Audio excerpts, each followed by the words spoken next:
ईर्ष्या जब हमारे जीवन में प्रवेश करती है तो केवल अकेले नहीं आती है। ईर्ष्या अपने साथ अपना संपूर्ण परिवार लेकर के आती है और उसके परिवार में इतने दुर्धर्ष लोग हैं, इतने भयानक लोग हैं जो आपके जीवन को अस्त व्यस्त करके पटरी से उतारने के काम में बहुत माहिर हैं। ईर्ष्या अपने साथ अप्रसन्नता लेकर के आती है। प्रसन्न मन भी अप्रसन्न हो जाता है। हम सुखी होते हैं, हम आत्मसंतोष का अनुभव कर रहे होते हैं और ग्लानि जलन से भर जाते हैं। दूसरी चीज कि ईर्ष्या के चलते हमारे मन में उलझन और चिड़चिड़ापन बढ़ जाता है, एनेक्जाइटी घबराहट बढ़ जाती है, डिप्रेशन तनाव आ जाता है। ये ईर्ष्या का परिवार है। और इसके साथ ईर्ष्या जब बढ़ती है तो हम अपने लक्ष्य से भटक जाते हैं। हम कहीं किसी रास्ते पर जा रहे होते हैं और चलने कहीं लग जाते हैं। हमारा लक्ष्य हमसे छूट जाता है और हमारा दिमाग कहीं दूसरी जगह लग जाता है। समय की बर्बादी होती है, श्रम की बर्बादी होती है, धन की बर्बादी होती है और परिणाम उसका शून्य निकलता है, हासिल कुछ नहीं होता है। और सबसे महत्वपूर्ण बात पांचवी है कि हमारा मन अशांति से भर जाता है। हम जहाँ शांत थे, स्थिर थे, सुखी थे, प्रसन्नता का अनुभव कर रहे थे, वहीं अशांति हमें आ घेरती है और हमारा संपूर्ण समय अशांति में गुजरने लगता है। उसका प्रभाव हमारे स्वास्थ्य पर पड़ता है, प्रतिकूल प्रभाव पड़ता है। तो जो स्वास्थ्य को बनाने वाले हार्मोन्स हैं, जो डोपामाइन, ऑक्सीटोसिन, एंडोर्फिन और सेरोटोनिन हार्मोन जो हमारे स्वास्थ्य के लिए अनुकूल काम करते हैं, उनका धीरे धीरे रिसाव कम हो जाता है। वो कम, उनका उत्पादन ग्रंथियों से कम होने लगता है और उसकी जगह कोर्टिसोल नाम का हार्मोन ज़्यादा उत्पादित होने लगता है, जिसके चलते हमारा पूरा जीवन चक्र, हमारा पूरी दिनचर्या, हमारा पूरा स्वास्थ्य, हमारी पूरा ऑरा अपने आप में प्रभावित होने लगता है। परिणाम स्वरूप हम दिग्भ्रमित होकर के अपना मार्ग भूल बैठते हैं। ये ईर्ष्या का परिवार है। ईर्ष्या का मतलब होता है किसी की उन्नति, सुख और अनुकूल परिस्थितियों को देख करके हमारे मन में जो जलन, जो डाह, जो द्वेष है, उसको ईर्ष्या कहते हैं। ये ईर्ष्या जैसे ही हमारे मन में पैदा होती है तो वो तुरंत संक्रामक रोग की तरह, संघातक रोगों की तरह अपनी जड़ें पूरे शरीर में फैलाने के साथ साथ हमारे पूरे वातावरण को, हमारे अस्तित्व को अपने लपेटे में लेकर के उसको झंझोड़ के रख देती है और हमारा सारा विकास, हमारी समग्रता, हमारी एकाग्रता बाधित होने लगती है। इस ईर्ष्या से बचने के लिए हमको अगर उपाय न तत्काल किए जाएं तो इसका परिणाम बड़ा घातक होता है। तो ईर्ष्या को तत्काल रोकने के लिए हमें अपने मन में अपने सचेत होकर के तुरंत हमें अपनी भावनाओं के प्रति सचेत हो जाना चाहिए।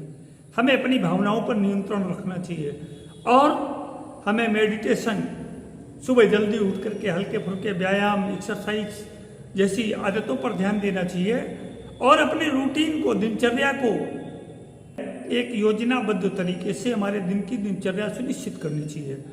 जब हम योजनाबद्ध तरीके से अपने दिन की दिनचर्या सुनिश्चित करेंगे तो धीरे धीरे हमारे जीवन से जो ईर्ष्या के दुष्प्रभाव हैं वो धीरे धीरे काले बादल छूटने लगेंगे और धीरे धीरे उसका जो उज्जवल पक्ष है वो सामने आने लगेगा।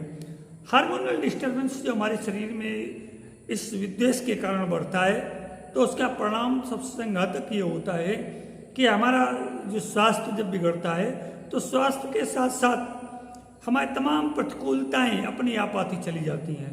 हमारी भावनाओं के उद्वेग, संवेग, हमारी इच्छाएं, हमारे विचारों के प्रवाह जब ये हमारे मस्तिष्क से निकल करके, हमारे अस्तित्व से निकल करके ब्रह्मांड में जाते हैं तो उससे बहुत कई गुना शक्तिशाली बन करके पुनः हमारे पर लौट के आते हैं। तो परिणाम क्या होता है? जिन परिस्थितियों के लिए हमने ईर्ष्या को अपनाया था, उससे ज़्यादा भयंकर परिस्थितियां हमारे सामने आ खड़ी होती हैं, फिर हमको उससे बच निकलने का कोई रास्ता नहीं मिलता है। तो हम समय रहते अपनी भावनाओं के प्रति चेत जाएं और अपने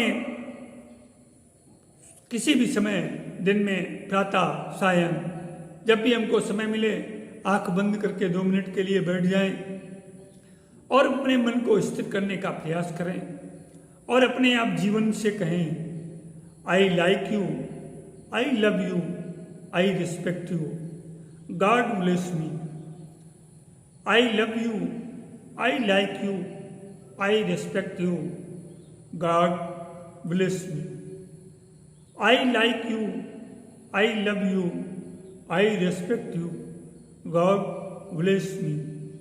इस प्रकार से इस प्रोनाउंसिएशन को, उच्चारण को मन ही मन में शांत और एकांत भाव से दोहराने का प्रयास करें। आप अपने आप को, अपने अस्तित्व को, अपने सत्य को, अपनी पर्सनालिटी को आप अपने आप प्यार कर रहे हैं, पसंद कर रहे हैं, सम्मान कर रहे हैं और ईश्वर से अपने लिए आशीर्वाद की कामना कर रहे हैं। इस तरह से 2 से 4 मिनट का समय बिताएं और बिता करके धीरे से आंख खोलें। यह प्रक्रिया दिन में 2 से 3 बार करें और निरंतर 40 दिन तक करें तो निश्चित ही आप देखेंगे कि आपके जीवन में अभूतपूर्व बदलाव आना शुरू हो जाएगा। और जैसे जैसे ये प्रक्रिया आगे बढ़ेगी, ब्रह्मांड भी आपके प्रति सचेत हो जाएगा। आपका जो औरा है, आपका जो अस्तित्व है, आपका प्रभामंडल है, जो आपका आभामंडल है, वो धीरे धीरे जो कालिमामय हो गया था वो उज्जवल और चमकदार बनता चला जाएगा।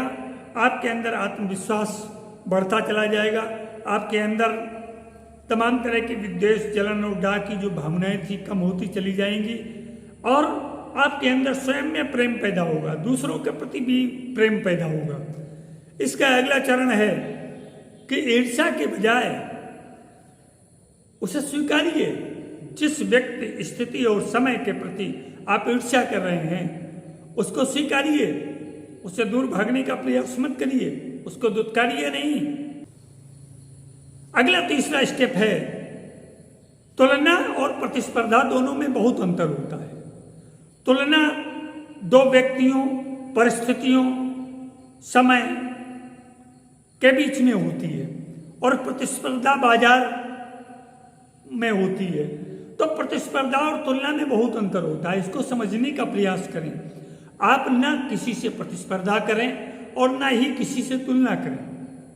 अगर आपने प्रतिस्पर्धा की तो आप जिस विपरीत परिस्थिति में, संकट के समय से गुजर रहे हैं उसको और गहरा कर लेंगे। तुलना करेंगे तो तुलना से आपको कुछ नहीं हासिल होगा। तुलना से आप अपने आप को और नीचा गिराते चले जाएंगे। अगर आप किसी भी विषय में अपने आप को अक्षम पा रहे हैं तो आपके आसपास कुछ लोग होते हैं जिसमें आपके परिजन हैं, मित्र हैं, कुटुंबी हैं, रिश्तेदार हैं। उनमें से जो ऐसा व्यक्ति हो जिसको इन स्थितियों परिस्थितियों की समझ हो, उससे परामर्श भी लें, सलाह भी लें और आप में किसी गुरुजन से भी सलाह ले सकते हैं। तो निश्चित ही आपको मार्गदर्शन मिलेगा और आप इस विषम स्थिति से उबर कर बाहर आ जाएंगे। अगला है कि अपनी खासियतें गिने। जब भी ईर्ष्या आपके ऊपर हावी हो तो आप अपने आप को स्मरण करिए कि मेरे अंदर कितनी प्रतिभा है, मैं कितना बुद्धिमान हूं, मेरे अंदर ये अमुक गुण है, ये दोष जो मेरे अंदर पनप रहा ये नहीं था, अरे भविष्य में भी नहीं रहेगा। इस तरह का जब चिंतन करेंगे तो धीरे धीरे ईर्ष्या का स्तर कम होता चला जाएगा और आपके जो स्वाभाविक गुण हैं जो आपसे पूर्व में थे वो बढ़ते चले जाएंगे। और अंतिम एक बिंदु है जिस पर आपको विचार करना है। अंतिम बिंदु यह है कि जब इस तरह की समस्या खड़ी हो, ईर्ष्या की प्रबलता हो, अधिकता हो और आपका मन जलन से, द्वेष से जला जा रहा हो तो लेट इट गो, इसको जाने दीजिए। लोग नहीं कहते हैं अरे जाने भी दो, तो किसी भी समस्या को यूं ही छोड़ दीजिए, वो समस्या धीरे धीरे स्वतः सुलझ जाएगी। और सबसे महत्वपूर्ण चीज आपके जीवन में है, अभी हमने आपको बताया, इसके पूर्व जो पहली बात बताई थी, जिसमें सबसे पहले हमने आपको बताया था भावनाओं के प्रश्न क्षेत्र हैं। I love my self, I like my self, I respect my self, God bless me. तो प्यार जीवन में एक ऐसी चीज है, प्रेम एक ऐसी चीज है, लव एक ऐसी चीज है जो शारीरिक स्तर से अधिक आत्मिक स्तर पर, भावनाओं के स्तर पर सौंदर्य का बोध कराती है।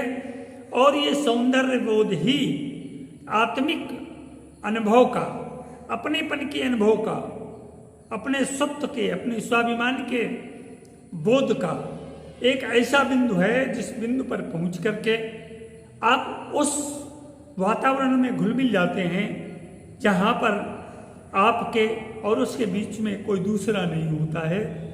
तो इस तरह से मेरे अध्यात्म प्रेमी जिज्ञासु मित्रों, ईर्ष्या अक्सर हमारे जीवन में आती रहती है और बहुत से लोगों के जीवन को छत बिछत करके रख देती है, इतनी तरह से विनष्ट करती है कि उसकी रिकवरी बहुत मुश्किल हो पाती है, उसका पुनर्स्थापन जीवन का बहुत मुश्किल हो पाता है। तो ईर्ष्या को अपने जीवन में आने न दें, आ भी जाए तो उसको सम्मान पूर्वक तरीके से, अभी जो हमने आपको कुछ उपाय बताए, इन उपायों के सारे उसको धीरे धीरे उसको सी ऑफ करिए, उसको विदा करिए, प्रेम से, नम्रता से, विनम्रता से, सद्व्यवहार से, सदाचरण से और सत्यता पूर्वक, ईमानदारी पूर्वक उसके प्रति जब आप एकाग्र होंगे तब ईर्ष्या आपके दूर चली जाएगी और आपका जीवन सुखमय, भविष्य उज्जवल और सानंद सापेक्ष जीवन कटेगा। सफल जीवन की यात्रा के संग में राजन आचार्य का सप्रेम अभिवादन।